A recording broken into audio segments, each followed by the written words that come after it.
What is going on, everybody? Welcome back to another episode of Back to the Dugout here on the Bleacher Brothers Sports Network.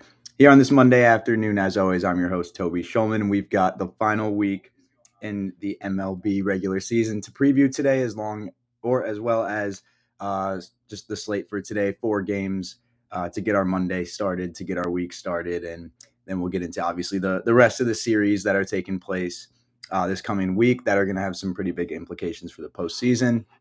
So that should be pretty exciting. So not a crazy show today or anything, but we do have obviously a lot of news to cover and a lot to preview going into the rest of the regular season here. There could be a lot of different things going on with the postseason picture. It's just starting to unfold now, but the rest of the wild card spots still aren't completely locked down yet. So we're going to talk about, the postseason picture and kind of a little bit of a, I guess, tiered system for this show. We're going to be doing obviously the teams that have already clinched. There are some teams that have won their divisions already. There are some teams that are looking to win the division, and there are some teams that still are in the hunt for the wild card, and some teams that are still a long shot. We don't even know if they'll make the playoffs or not.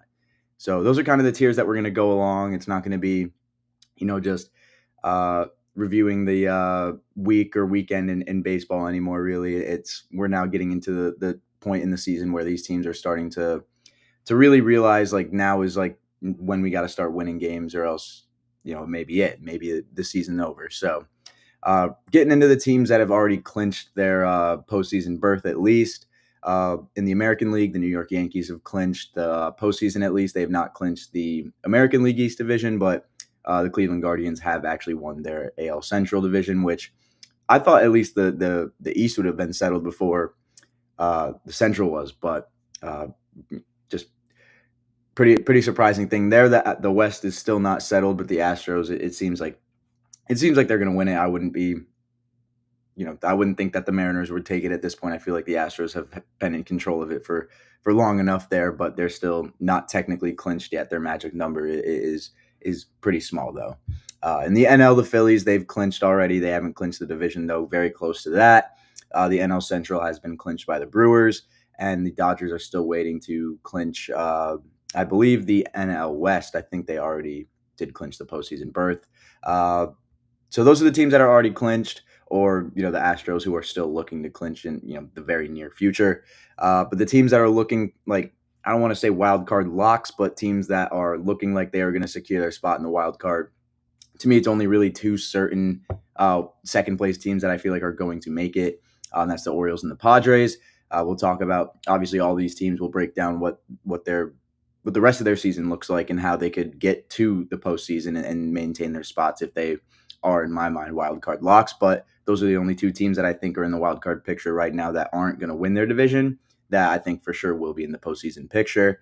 The teams that are still in the hunt, the Royals, we'll talk about them, but it's been surprising out of them.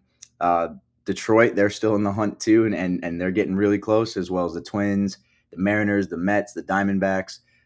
Some of these teams, I guess you could consider them locks for the wild card, but at this point, I don't even know anymore.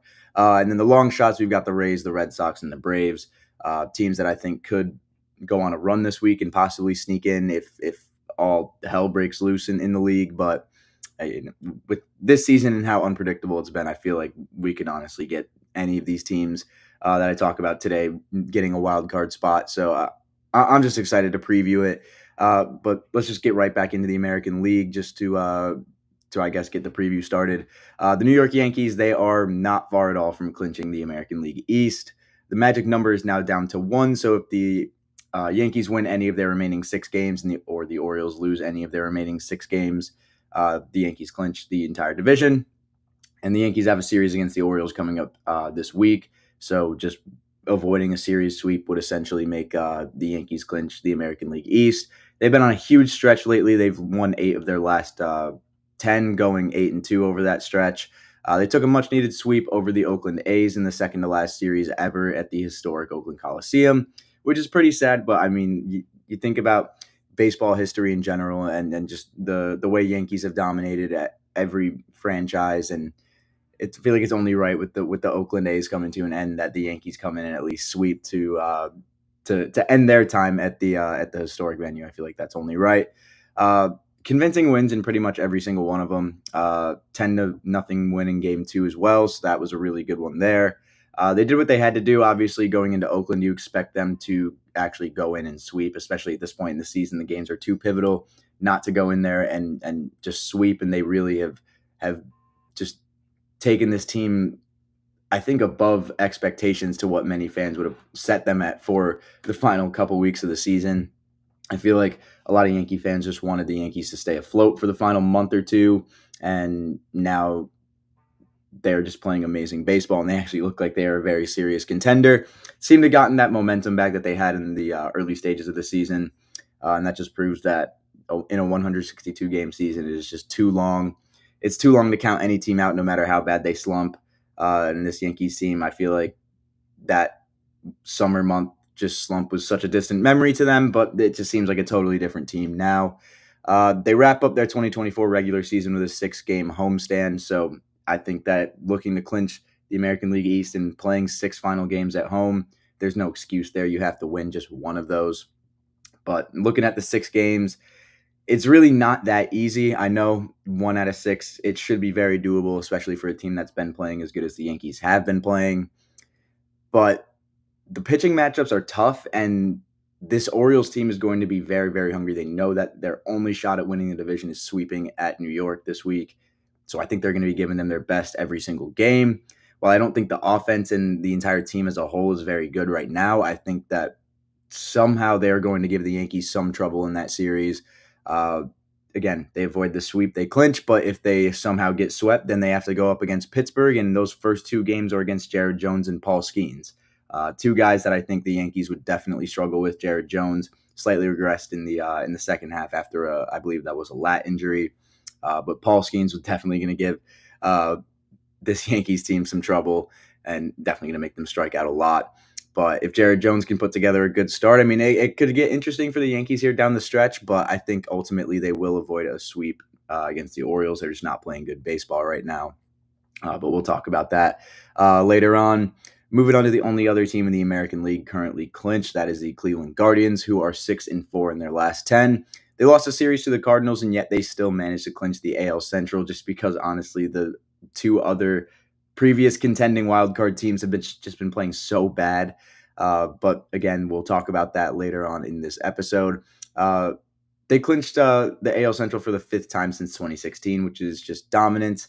The Guardians and the Twins have kind of been running that division back and forth. And while the Royals and the Tigers are starting to make pushes in their franchises that make one think that the AL Central could be anybody's pretty soon, it's still cool to see teams like the Guardians managing to actually take this Central without even really playing the best baseball. It's kind of, like I said, a little bit surprising. I didn't expect that division to be settled before, I guess, any of the other ones in the American League. But before that St. Louis series lost, they took big 3 wins in a 4-game series over the Minnesota Twins, which is ultimately what led to them being able to clinch this division.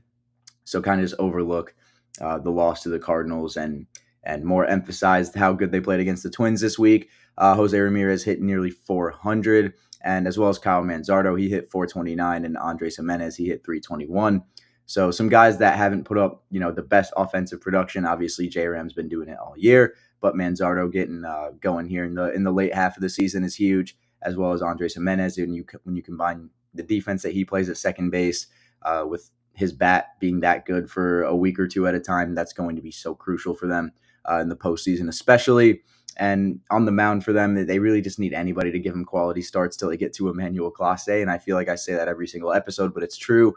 Ben Lively put up 2 really solid starts, 10 innings pitched in 2 games started, 7 hits allowed, yet only 1 earned run, and 2 walks across that stretch as well. So he actually looked pretty damn good there. I think it could be really just anybody random. It could be Gavin Williams. It could be, really it's anybody. I mean, I was going to say Tanner Bybee, but I feel like I would expect him out of the rotation to actually put together a good start for them. But I think this Guardians rotation can surprise some people, and I think ultimately it's just really just anyone getting on the mound at any given day and being able to excel. But sorry, Christian, I didn't see your comment till just now. But yeah, we're moving down now to the Houston Astros, who aren't clinched yet, which I really don't understand how they are just not clinched. But yeah, their magic number is down to 2. to clinch the AL West. The Mariners got walked off, and they took 3 of 4 over the LA Angels. So good for them there. They need to be winning those games against the Angels there. 5 quality starts from the rotation this week, 2 from Ronel Blanco, 1 from Framber Valdez, 1 from Kikuchi, and Hunter Brown as well. The rotation, really, we talked about it earlier this season about how bad it was, and they made some moves at the deadline. Ronel Blanco really held it down. Valdez, he pitched really well in the second half. He's really been that second half MVP for the entire division there. But they have Seattle and Cleveland now to end it. So not a couple easy series there. They've got one against Seattle coming up today that we'll talk about later. But it's going to be really tough for them down the stretch. I think that this last 2 series are going to give them some trouble. But I mean, I don't think Seattle's the most serious team to make the postseason anymore, and Cleveland's clinched already. So I don't think they're going to be giving their absolute all out there to end the last week of the season. It's just not really worth it. But that's really all we got from the AL for the teams that are already clinched. In the NL side, obviously the Phillies, they've been just one of the best teams in baseball all season, if not the best team across baseball all season. They lost 3 of 4 to the Mets this weekend, despite getting quality starts from guys like Christopher Sanchez, Aaron Nola, and Zach Wheeler. And when you hear that, you kind of expect this Phillies team to pick up wins, but that's not happening. It really doesn't matter for them as they already clinched the postseason, but their magic number to clinch the division is now down to 1. So if they just win any one game from this next 2 series against the Cubs and the Nationals, they'll clinch the NL East. And if the Mets, I believe, lose any one of their next 6 games, they will also lose. So, so the Phillies have pretty much got it in the bag at this point. I would be very surprised if they don't go out there and get it done today. I think that the hunt back for Red October is going to be there for Phillies fans after tonight's game. So if you're a Philly fan, something to get excited for. We'll talk about your game tonight when we get into today's card. But moving down to the NL Central, the Brewers, they clinched pretty easily. I mean, I really don't think there was much coverage around this at all because I didn't know this was a fact on the 19th. I thought they clinched like over the weekend. They clinched like way earlier. They've led the NL Central pretty much all season, and they lost a 4-game series to Arizona, but they took the 10-9 win in the final game. So they're clinched. It doesn't really matter for them. But a series versus Pittsburgh and the Mets to close it out, they have a really good chance to number one end the Mets postseason hopes and really just gain some momentum heading into the postseason.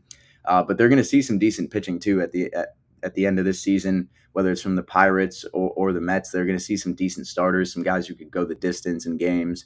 And I think that's going to be really beneficial towards them. So I think going into this postseason, the Brewers are going to be a very tough team to navigate through lineup-wise. Moving down to the NL West, the only team clinched right now is the Los Angeles Dodgers, which is no surprise there.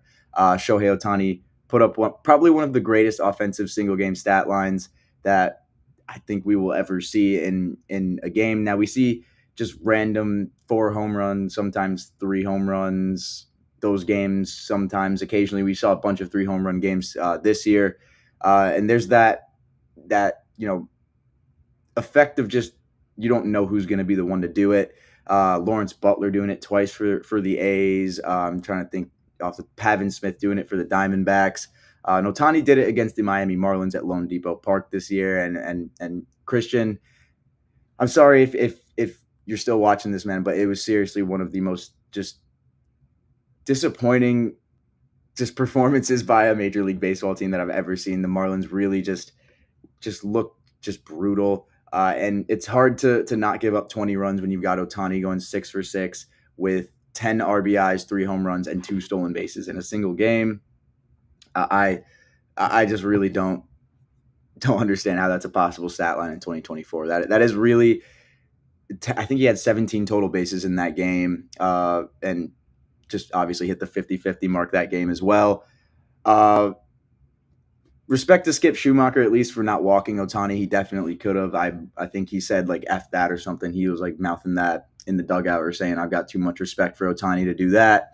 I believe he said something about baseball karma afterwards, getting them back if he were to do something like walking Ohtani and getting in the way of a potential historic season. So, to win games, you probably just walk Ohtani the entire time. I've got a lot of respect for Skip for not just going the easy way out, for letting Ohtani play. for letting him achieve something that he's really earned this entire season. I'm glad at least they just didn't get in the way. That would have been bad for the sport in general. But they're 6-4 in their last 10. A series win over Colorado makes their magic number down 4 to win the division, which I thought it would be a lot lower by now. But this NL West has really just been so competitive this year, and the Padres are still in the hunt there. So it'll be really exciting to see how that division ends up unfolding to to end the 2024 regular season. But moving down to now the teams that are not yet clinched for the postseason, but the teams that are, I don't know if I would consider them wild card locks, but I mean, I would really be surprised if these teams miss the postseason, especially the San Diego Padres, whose magic number is now just down to 1 to clinch the postseason. The series sweep over the Chicago White Sox was much needed. They're now on a 4-game win streak dating back to that final win over the Houston Astros. Over the last 7 days, the offense has been productive. They have an 811 OPS, and the pitching has just been unbelievable with 4 quality starts this week from Dylan Cease, Michael King, Joe Musgrove, and Yu Darvish. We talk about all the time how good that Padres rotation can be, and in all honesty, if they're putting together 4 quality starts on a week-to-week basis like that with these 4 guys, I think the Padres could take the World Series this year. It's really going to be tough for any team in the NL to be able to compete with that. And then I don't think any team in the AL really competes with that rotation as well if they're on like that. So the Padres, to me, their magic number is 1. I would be very surprised if they lost all of their remaining games. But moving to the Orioles, who were kind of my other wild card lock, they're 6 games back, like mentioned, and they played brutally bad baseball. Honestly, 3-7 in their last 10. This past week, they've hit for a slash line of 233, 293, and 383 with an OPS under 700. Santander, a 150 batting average. Mullins under a 100 batting average. Jackson Holiday really hasn't been putting it together as well, a 154 batting average this past week. But they've had help from guys like Colton Cowser, who's still trying to make a push for that AL Rookie of the Year, a 385 average over the stretch of last week for him, as well as 2 home runs and then a 313 batting average from Heston Kjerstad. So I highlighted that just because I think it's important if these guys all can get going as a cohesive unit, to have guys like Cowser and Heston Kjerstad going as well can make them very dangerous in the postseason. And with how bad that they are playing, I feel like that's just something that should be noted with the Orioles. They're still a very good team. This past weekend, they opened up a series against Detroit with a strong 7-1 win. I thought they were really going to excel in that series after that. I thought a potential sweep and just ending the Tigers' hopes was a possibility. But the Tigers came back and the Orioles dropped a couple close game losses there, 6-4 loss in game 2 and then a 4-3 loss in game 3. And we'll talk about that when we get around to the Tigers. But they're still 4 games up on the wild card when it comes to Kansas City and Detroit and clinching the playoffs. The magic number is just down to 2 for them. So while they could lose 2 games against New York in that series, they could close out the season with just 1 win maybe or 2 wins in the final series. And I still think make the postseason pretty interesting. But never would have thought it would have been that close for even a team like the Orioles this year. This season has really just been just so unpredictable, and I don't know. I'm really enjoying the way that this whole postseason picture is just starting to unfold, because it has really just been entertaining. And something to me that honestly hasn't been too entertaining is the fact that the Royals are just playing just also brutally bad baseball. They're now tied with the Tigers for the second and final or wild card spots, those 2 final wild card spots. The wheels are starting to fall off for them. They've lost 7 straight and are 2-8 in their last 10. Their OPS has sank to 592 over the last 7 days, and their batting average is down to 217. Bobby Witt Jr., while he hits 350 and gets on base at a 500 clip weeks at a time, this team just can't seem to give them help. Yuli Gurriel, he hit almost 400 this week, yet that doesn't seem to help them at all when the rotation just doesn't step up. And the rotation, they are very underrated when they're on, and when they're off, they are just not good. They had 1 quality start from Cole Reagans going 7 innings pitched with 6 strikeouts, but other than that, really nothing great from the Royals rotation. Lugo and Waka, they look good. I mean, I just would hope in the postseason they just have a little bit more of consistency. Their magic number is 6, so they really got to win some games here because they put themselves in quite a hole again. The Royals, I really didn't expect them to be at like the streaky type of team that the Twins have been kind of all year, but now that's what I'm seeing from the Royals. So they've got a good opportunity to at least pick up like 3 games against the Nationals if they really, really want to. They face DJ Hers, Patrick Corbin, uh, gettable pitchers, in my opinion. They have a tough road series then against Atlanta to end the season. So who knows? That magic number is going to move. If they win, other teams lose, but it's not looking certain really anymore for the Royals, which is not something I would have imagined even a week and a half ago. But a team that I really want to make it, that's magic numbers also down to 6, is the Detroit Tigers, who took those final 2 close games against Baltimore, like we talked about just moments ago, just winning a crucial series there on the road. They overtake the Twins in that final wild card spot. They have a really good shot to take that final wild card spot, and seriously take that second one as well. The Royals are seriously struggling, and now with a 6-game final homestand that features series against the Rays and the White Sox, they could sweep both of these series and really position themselves well for this postseason. In all seriousness, that White Sox series should be a sweep. Worst team in the modern era, over 120 losses. That should be a sweep. Having Skubal and Montero and Olsen on the mound against Tampa Bay as well is very, very big. I think they're positioned better than any team right now to make the postseason and to secure even that second wild card spot. I would be honestly really surprised if Detroit wasn't that team that took it. They have the pitching to round out the season perfectly, and they just have a pretty favorable schedule for a team that's playing extremely hot right now. So I personally have been loving watching the Tigers play baseball. I think that they're putting together as a team right now some of the best games you can watch. And, if you want to watch baseball this week, that's the team I recommend you go watch. They're really exciting, and they're going to be playing some games that are really meaningful here down the stretch. So the Twins, 3-7 in their last 10, and they are 1 game back of that final wild card spot. Last 7 days is 636 OPS. Good weeks from guys like Matt Wallner, Carlos Correa, and Royce Lewis, but just couldn't get the job done, really, as you saw from their record. While they had quality starts from Bailey Ober and Pablo Lopez, they just, again, couldn't get the job done. They had 3 absolute lobs that they need to dunk with the Marlins coming up, though. They need to sweep that. They need to go and just close out the year on that tough 3-game stretch against the Orioles and just try to do anything they can do to clinch. I don't see the Twins making it this year at this point. I think they just, like the Royals, they sunk themselves into a hole, but the Royals had a better, I guess, just better ground to stand on already. So the Twins are kind of just another odd team out if the Tigers are playing this good. And if you're asking me, do I think the Tigers or the Twins make it? It's the Tigers. I think that the Twins are going to come short, but are going to make it really close. I think that Marlins series is going to make things very interesting. Moving to the Mariners, they're 2 games back of the wild card, and they took a nice series win over the Texas Rangers. 831 OPS this past week for them, and 3 quality starts from the pitching rotation from Miller and 2 from George Kirby. Tough series against Houston coming up. Ideally need to win that one if you just want to stay involved.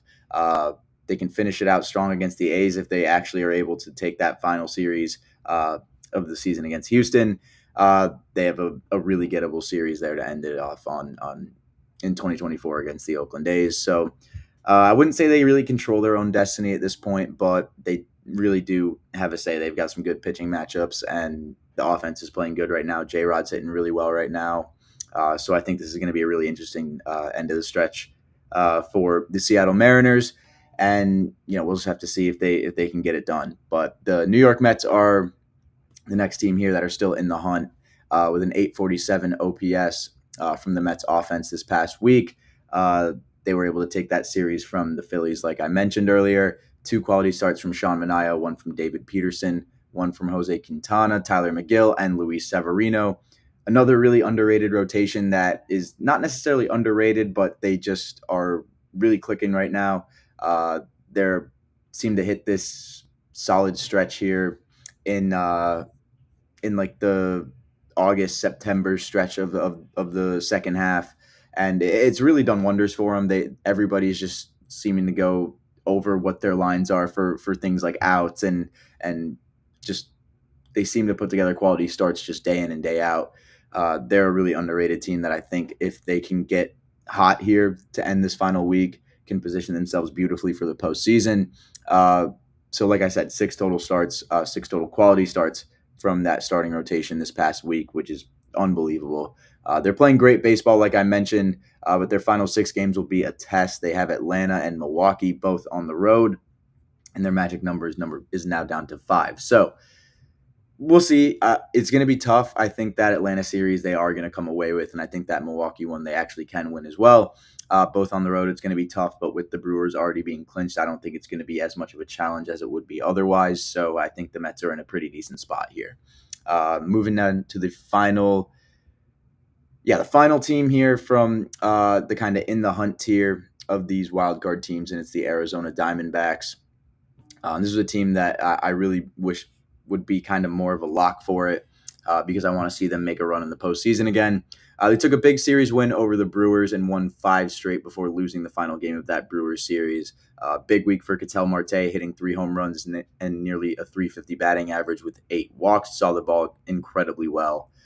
2 division matchups remain now: the Padres and the Giants, all home games where the magic number is down to 5. So they easily could make it at this point. I think that it would be really surprising if they didn't. I honestly would be very surprised if after this Mets-Braves series, the Braves were able to even come close. And that takes us into the long shots now. So, like I said, Rays, Red Sox, Braves, I think those are the 3 just long shot. I don't think those teams really even come close to making it. While I could see them going on a run. I don't think realistically that they are going to be making the postseason. And for the Rays, it's been a tough series against that Hungry Tigers team that's coming up, but they have, to manage to at least 1 or 2 of those games if they want to even have a shot, obviously. Like I said, having to go up against guys like Skubal and Montero and Olsen is going to be tough, but the Rays have shown that at times they actually can be very solid, and I wouldn't be surprised to see them take that series to end the year. The team, they've got a 654 OPS in the last 7 days. So like I said, while I've seen it, I don't know if I really believe it. The pitching, if they can step up with some quality starts like they did this past week, they tallied 3 out of the rotation with Littell, Shane Baz, and then Ryan Pepiot. Boston, on the other hand, they really need quality starts from guys like Tanner Houck. At least 2 from him, I think, if they want any shot. He's got 2 outings remaining. They need to get really good starts out of him. Cutter Crawford, Brian Bayo needs to go 7-8 innings if they want a shot. And then guys like Rafael Devers and then Jarren Duran, they need to really step up here. Young guys like not Tyler O'Neill, but Cedon Rafaela, Abreu, Casas, and then other veteran guys like Tyler O'Neill. Those guys just need to step up, and if they don't, then Boston doesn't really have much of a shot. A lot has to click for the Red Sox to essentially be able to clinch here. The team, they just don't have really anything to get them over the edge compared to the AL Central teams or teams like the Seattle Mariners even. And then final one was Chris Sale and the Atlanta Braves. I really just don't think this team gets in, honestly. It's just been a bad stretch over the second half and just over the entire season in general. With Sale, Schwellenbach, and Fried, they can maybe take that Mets series, but I don't think they will. If they did, that would shake up the NL wild card. But again, like I said, I don't think they do that. They have a final series against Kansas City that could shake up the AL wild card, but that doesn't really do much for them unless they are able to just win those games and everyone else loses. Could be very tough for them with Kansas City trying to clinch, no doubt, but those final pitching matchups are favored heavily towards Kansas City with no Chris Sale available. Some good lefty-on-lefty matchups in that Atlanta-New York Mets series. So we'll just have to see about that. But about midway through the show here, we're going to get into some of this slate breakdown here on Back to the Dugout for the second half. But that is your preview for kind of the remainder of the 2024 regular season. Let me know what you guys think, if you agree with my kind of tiers that I have here of the wild card locks, the in the hunt teams, and then I guess the remainder long shots that I don't think are really going to end up making it. I think that's a solid way to break it down. And I think ultimately that's how it's going to end. But that's all the preview for the regular season. When we come back from the break, we'll start getting into the card for today, the games, and we'll give you guys 8 free picks. But you're watching Back to the Dugout on the Bleacher Brothers Sports Network, and we will be right back.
We are back on the Bleacher Brothers Sports Network here in the bottom half of the hour to break down some of the slate today and give you guys some free picks. As always, you see the rebet up here above me. Get a 100% deposit match up to $100. Go to the link in the description down below. Sign up for rebet. Use the code Bleacher Brothers. Follow all of our accounts on the rebet app as well. Really fun book. Like I said, I've really been enjoying using it. Not only myself, but a bunch of the other guys here on the Bleacher Brothers crew have been using it over the last couple of weeks, and we've been personally really enjoying it. Been using it over Hard Rock, just haven't been enjoying Hard Rock really at all. So we've been pivoting to rebet. It's been a lot of fun, honestly. So it's where we're going to stay. It's where we're going to promote our stuff from now on. But you can go see all of our bets there. You can go see our winning tickets and everything. But I also linked down below my account on Action Sports Network if you want to check and just keep tabs on all of my, I guess, picks for the remainder of the MLB season.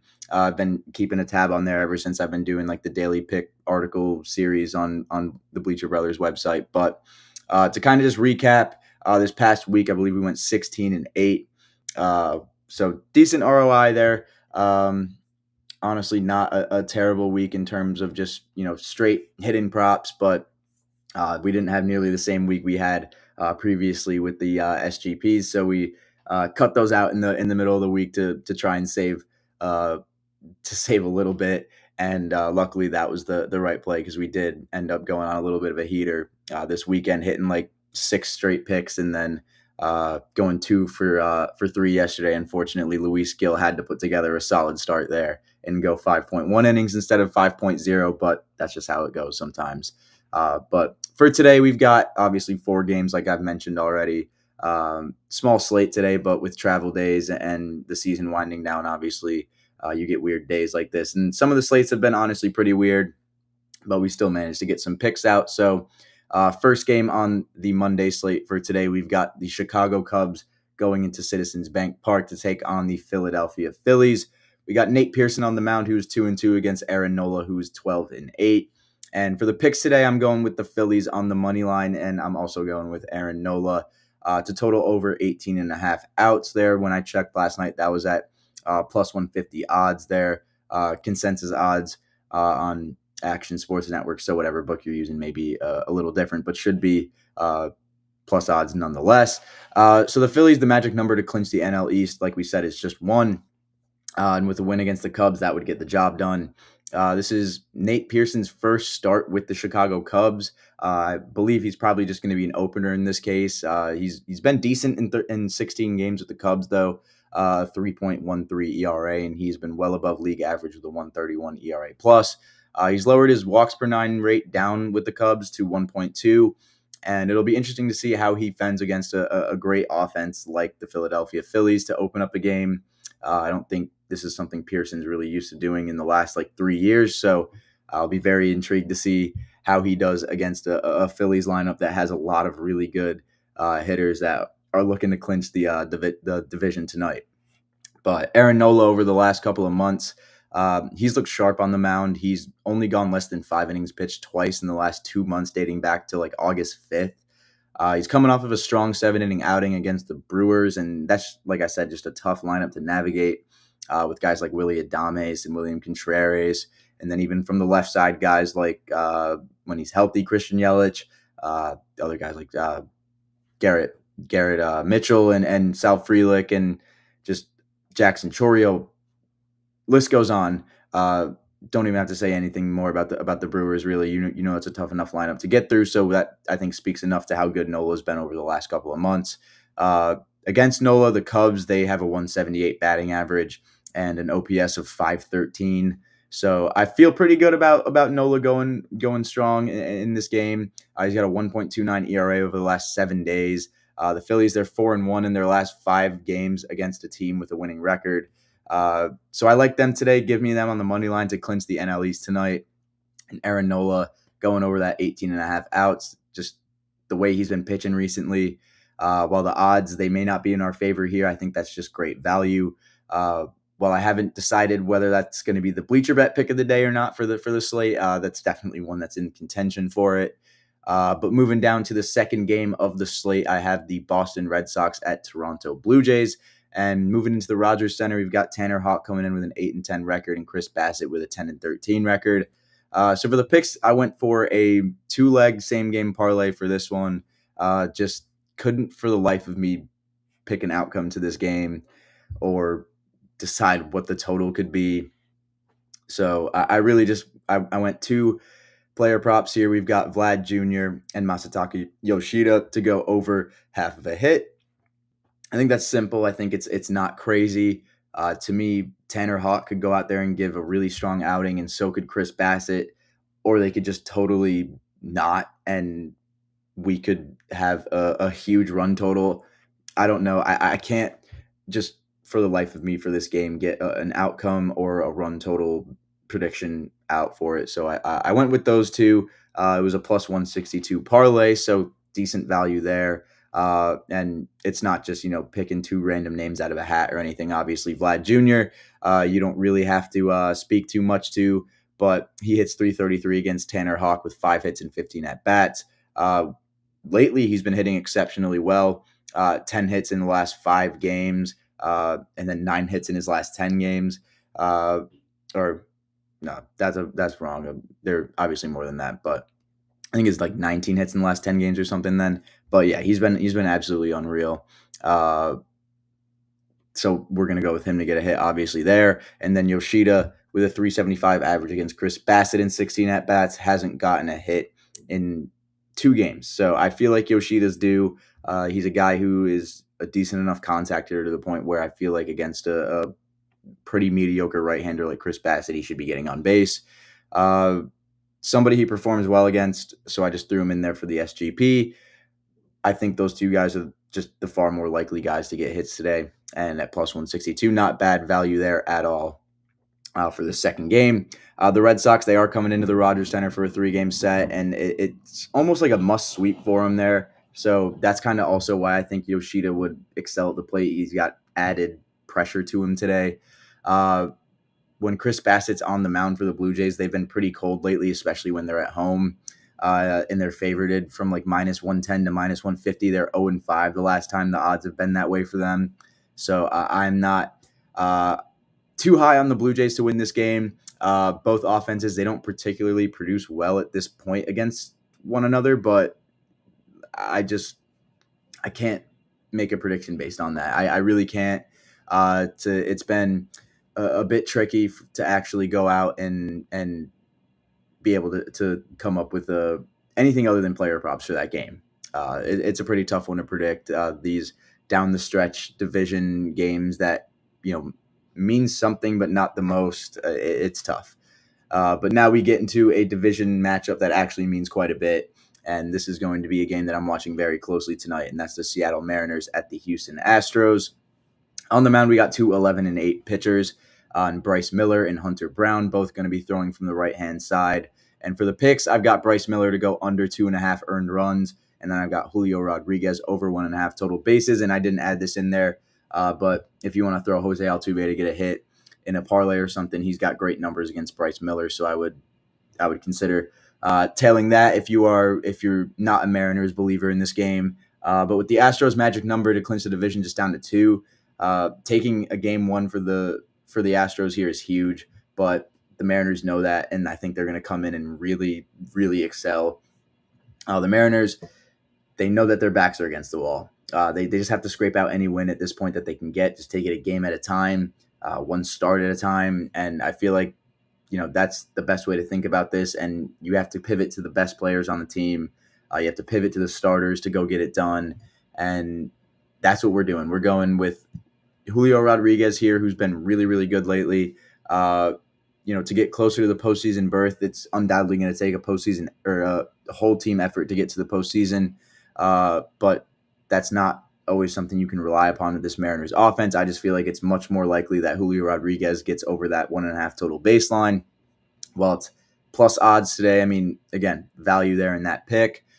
He's hit .433 this past week with 8 hits in the last 3 games. He's really seemed to just step it up, and it's a matter of just if the pitching can hold up, as well as if the Mariners offense can just show up besides Julio. He can give them all the shot in the world, but like we talked about with the Royals and Bobby Witt Jr. is hitting 350, 500, and 600, and they're not winning games. So I think he's going to give them just absolutely everything he can give them to be able to win this game. But I don't want to pick an outcome there. I think Miller has just been unbelievable lately. Last 3 outings, very, very good. 6 innings pitched in each of those starts, and he's only allowed 2 runs across that 18-inning stretch. So he's been solid, and against Houston, those batters have a 220 average against Miller. So it just makes me think that the 2.5 earned run total is a pretty solid one, and I want to just hit the under on that because he hasn't gone over that in quite a long time. So that's what we're doing for the third pick there. Really important game. A lot of postseason implications for the Seattle Mariners in that case, and that's going to be a really entertaining one. We'll see if the Astros can get in front early. They've got some left-handed power bats that really scare me against Bryce Miller, but I think he's going to shove today. I think he's been pitching super well lately, and I think he's going to carry that to the end of the season. When guys are putting together quality starts at the end of the season and they're in the hunt for the postseason spots, I feel like it's always more fun to tail them anyway. Maybe not the best way to go about doing it, but they could very well clinch that today if they end up winning that game. But play action reel's already on that. It's going to be a really interesting one. This division could be settled, or it could literally go to the end of the week. So I don't know. Like I've said multiple times this show, the whole thing has just been way too unpredictable for me to even say what I think at this point and be that confident in it. But final game, we go out west. We go to the San Francisco Giants taking on the Arizona Diamondbacks at Chase Field. Interesting pitching matchup with this one. I haven't really been able to dive into any of these pitchers at all. We talked about Eduardo Rodriguez, who is 3-3 a little bit last week, but we haven't talked about Hayden Birdsong, I think, ever on the show. And so I thought it would be pretty wise to at least go for a Hayden Birdsong player prop here. So I took his under 4.5 hits allowed, which I think he's very capable of obtaining today. And then Matt Chapman, just coming off of the paternity list, to go over 1.5 total bases. Weird couple of picks, but in all honesty, I could see both of these happening. Recently, Giants rookie pitcher Hayden Birdsong has been better. He's gone over 5 innings pitched in his last 2 starts. His very first time out against the Diamondbacks also wasn't too long ago. He gave up 3 hits and 2 earned runs while walking 5. So the control has kind of leveled out since then. He hasn't given up more than 4.5 hits since August 11th. And I just feel like that's a good pick for his start today. I think while, on the road for a rookie pitcher in the division, it's not going to be easy, especially against an Arizona team that's looking to clinch soon. I think he's going to give him a really good start today. Matt Chapman, his numbers have been great against Eduardo Rodriguez in the past. Recently, when getting hits, he's been hitting more for power as well. Against Rodriguez, he hits 429 with 4 doubles and 14 at bats. And since coming back from the paternity list, like I said, he's got 2 home runs in one game. He's played a couple games, but he had 2 home runs in one game. And when he went hitless last game, he's walked and didn't strike out that game. So he's telling us he's still seeing the ball well. Against a pitcher that's known to give up hits, Chapman has a great shot tonight to get that. So I really like that. I think that that's a great shot for these guys to go out and do that today, to go under 4.5 hits allowed and to go over that 1.5 total bases. Great value with those picks as well. But that's all for the slate today. A full little breakdown there. We'll get that written content out for you guys, obviously by the end of the probably by the end of the hour today, because that's pretty much all we got for the end of the show here. But enjoy the rest of this season. Enjoy the rest of the week. Watch that Orioles-Yankees series. That's probably my series of the week. And that's pretty much all I got for you guys today here on Back to the Dugout. A shorter episode today, but we'll have a lot to talk about on Thursday with more of the postseason pictures starting to unfold. Tune into all of our content on the Bleacher Brothers Sports Network, whether that's Robbie LaStella in the LaStella Report or Christian Proscia, New Era Prep Nightly, Drew Shula's Dolphins and betting content. It's all good stuff here. We've been putting out some really good stuff. Follow Bleacher Bet and tune in to pick of the day today. And I will see you guys back here on Back to the Dugout on Thursday. So for the rest of the Bleacher Brothers crew, I'm Toby Shulman, and we will see you on Thursday.